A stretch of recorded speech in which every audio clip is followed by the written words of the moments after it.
நமக்கு இனிமே தான் நிறைய வேலைகள் இருக்கு. தாமதிக்காம நாம உடனே இதை செஞ்சாகும். நீ வா, நான் சொல்றேன். சாமி, என் குழந்தைய எப்படியா காப்பாத்திருங்க சாமி. ஏந்திரு. பாருங்க, நான் உங்களுக்கு கொடுத்த வாக்கு என்ன நம்பி இல்ல, அந்த மதுரகாளியை நம்பிதான் கொடுத்தேன். அவ உன் குழந்தை கைவிட மாட்டாயா? டைரி பாரு. சரிங்க சார்.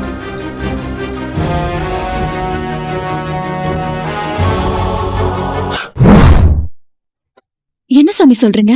ஆமாமா, அந்த குழந்தை உடம்புக்குள்ள பூந்துன்னு இருக்கிறது உன்னை அழிக்கணும்னு கங்கணம் கட்டின்னு இருக்கிற அந்த கருப்பு மனிதன் தான்.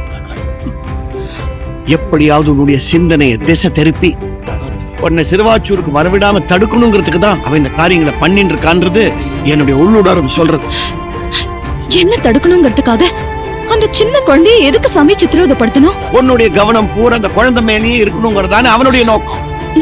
அதுக்காக இப்படியா?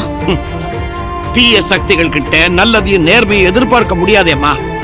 அவங்க நினைச்சதை சாதிக்க எந்த எல்லைக்கும் போவாங்க.